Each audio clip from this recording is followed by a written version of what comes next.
So, yeah, I mean, as I say, I had a lot of people saying, you know, you need to sort of shit out. And I was smoking mad amounts of this, but still. I was shopping a bit as well, and smoking all the profits. But I knew enough people. I had the kind of lifestyle where I was running around, and I could sell the amount of support I had.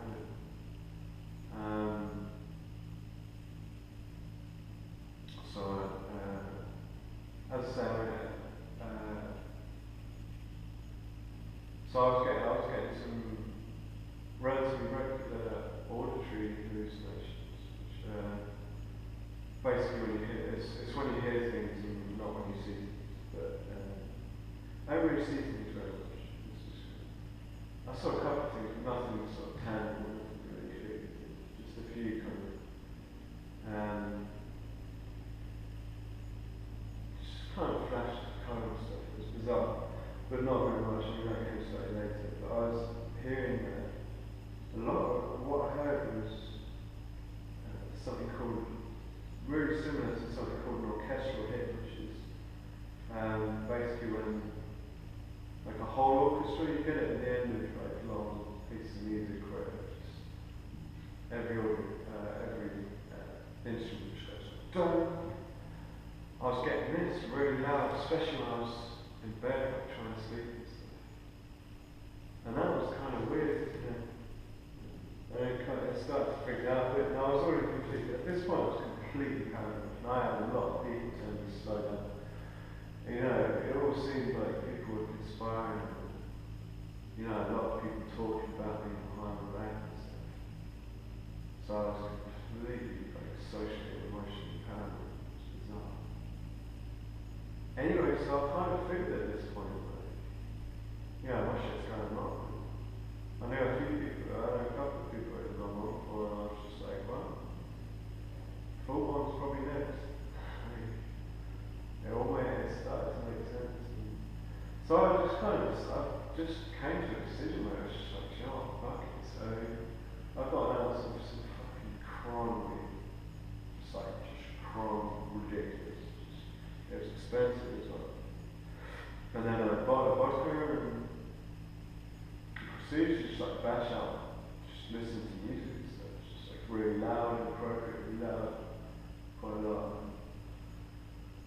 I was asleep at this point. I was just running around town, tagging everything, seeing everybody. If anyone was going out, I was there. It was just kind of, was anyone in town? I was like, fuck yeah, I'll be in town in like 2 minutes. I'll fucking run there.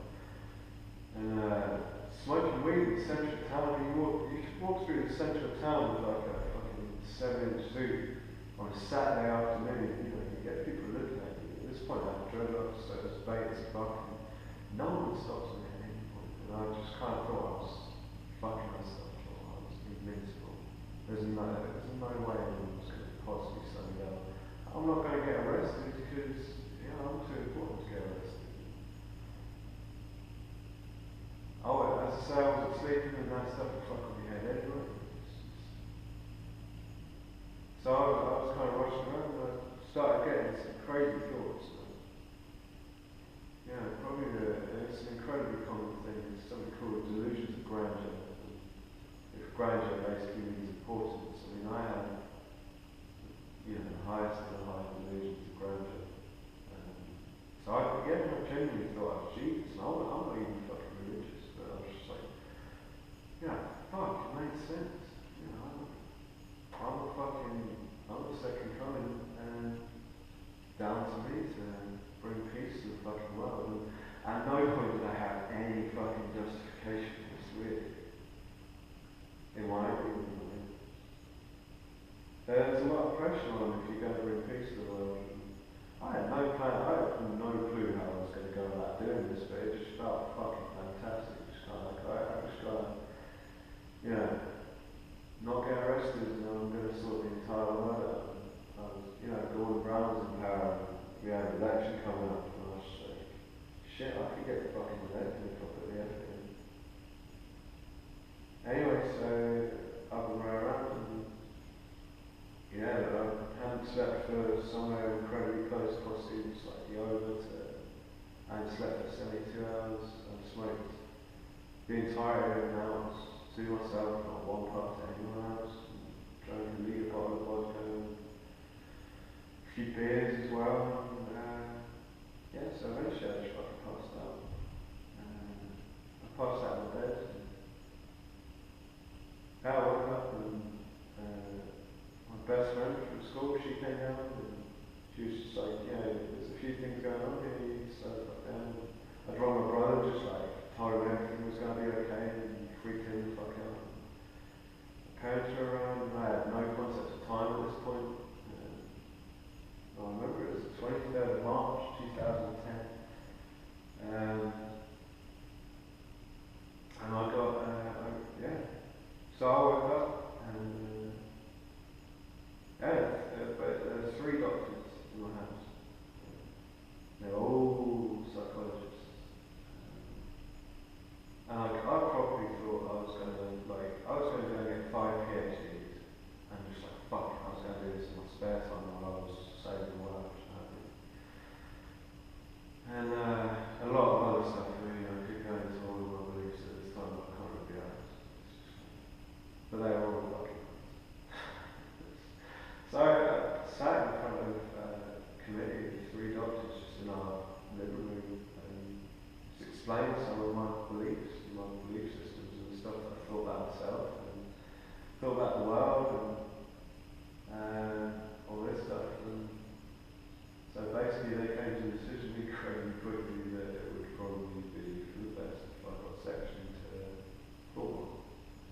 And it was an involuntary section, but because, my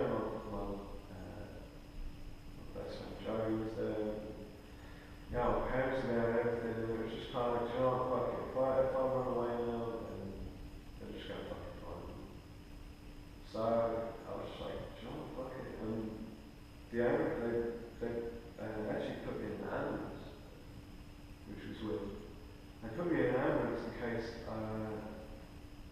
basically it's a pretty standard procedure, and police were aware as well, just in case I kicked up, and just in case they needed to restrain me, so they had a thing there, like a standard kind of stretcher thing that had restraints on it, sort of ready to go, and I was just like, fuck this, there's no way I'm going to be able to get out of this, so I just sat and chilled in the back of the ambulance, Joey, I didn't want to tell me to go to sleep, basically. It's just like, fuck it, I'll go to sleep. So they dropped me off at full one, I was at full one.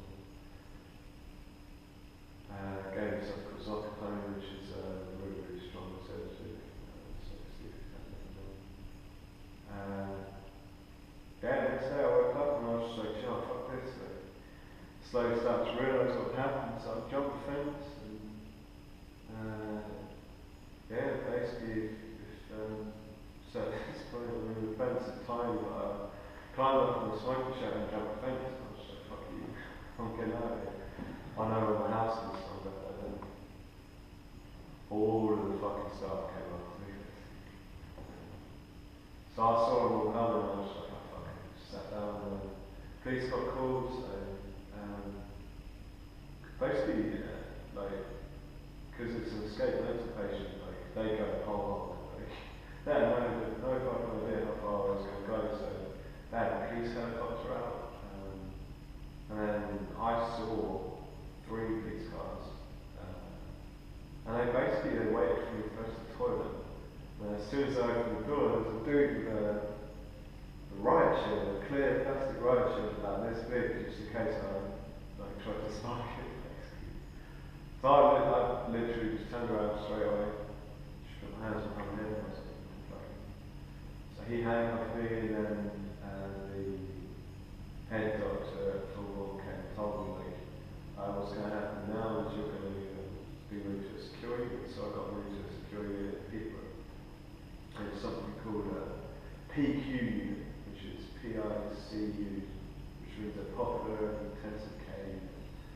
And an intensive care unit in a mental hospital is it's basically a long corridor, we had a living room, we had individual rooms. I'll never forget the smell of the place, it was bizarre. It wasn't a bad smoke, but it was individuals that were playing. And to stop you from being manic, and to try and stop you from being crazy, they basically remove as much stimulus as possible. So really sort of passive kind of walls, very little furniture and stuff. You know, you've got the basic necessities. You know, there's no sort of trinkets. You're not allowed shoelaces. You're not allowed a toilet seat. That's suck. You're not allowed to. I was a smoker at the time as well, so you had set smoking breaks and set eating breaks, and they put you into a routine because obviously when I was completely manic and running around, I had no routine. I had no day or night time. I just run about. It was amazing. It was like, you know, that video of Charlie Sheen when he just loses his shit and he said he was winning and stuff like that. Was kind of the point I was at. I mean, I never did cocaine, but it was incredibly simple. So yeah, I mean, basically, it's a section order is one of the most powerful documents in the world. It doesn't. You can't do anything. You're under the power of the hospital and the doctors that watching over you, and then your parents as well. So your legal guardians or your next of kin. And yeah, it was fucking him. I was in the PQ unit for my 21st birthday. I was supposed to go to Amsterdam with like 3 of my mates, and they all went anyway. So that fucking song. And yeah, I was there for 28 days. Eventually, what they wait for, because I believed a lot of shit. I believed, when I got section, I genuinely believed, you know, like, I'd be like fucking front page of the Guardian, just like, yeah, this dude, this legend gets fucking section. Like, this is ridiculous. Because I seriously didn't think I was that crazy. And at a lot of points I didn't think I was crazy at all. So what they wait for before you can be moved out of the secure unit is just insight into your own mental condition and understanding the point that you were at and the point that you are at. That's the first step in recovery, basically. When you realise that you've been doing some crazy shit and you believe some crazy shit and you understand that those things aren't true, that's what they wait for. And I started to sort of see this, and see through this, understand that, you know, I wasn't for Jesus and I wasn't as important as I might believe, whatever. And then I got moved back to Fulham. I was an outpatient for about 2 months, and then had intensive therapy for 18 months afterwards as well. And incredibly quickly, within about 2 months, I sunk right back into the depression. Really heavy, because they experimented with what medications to put you on. Because I was diagnosed bipolar at this point. I was diagnosed bipolar after, because the Section 28 was a 28-day order. So from the 23rd of March to actually the day after my birthday, I was under a Section 28, and now I was a voluntary section.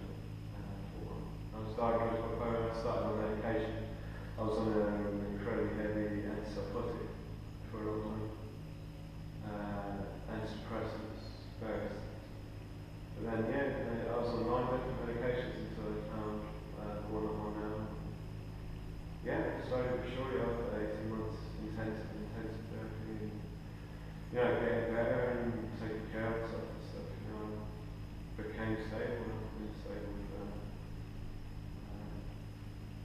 probably about 4 years now. The cannabis as well, it took me a year to quit the weed.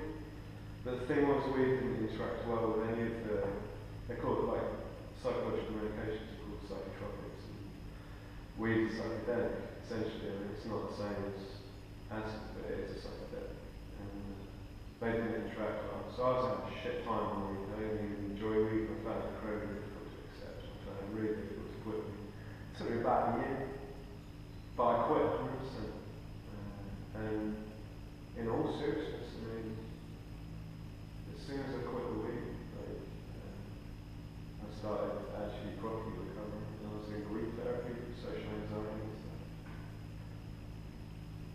But I mean, the thing about weed is, it happened to me because of the predisposition to a condition. It does increase your likelihood of psychosis. It does, it needs to be straight up. But for me, I had to accept it wasn't going to work. I got to where I am, so. Say quickly, how do you feel now about weed? Well, I know it's not going to work for me. I wanted to smoke weed again, and that was hard to accept. But I think it can fuck people. It can destroy people. And one thing is it can make people really fucking boring as well, potentially, actually. But I do think it needs to be legalised. I think it's very, very important to decriminalise and legalise weed. And then put all the effort and stuff that they're putting into enforcing the law against weed into fucking helping people. Because most people who end up having trouble with weed smoke a shitload of weed because they're having a shit time. So. Yeah, that's basically what I'm doing. Good. I feel like you've said everything you want to say. Yeah. Yeah. Yeah. That's really good.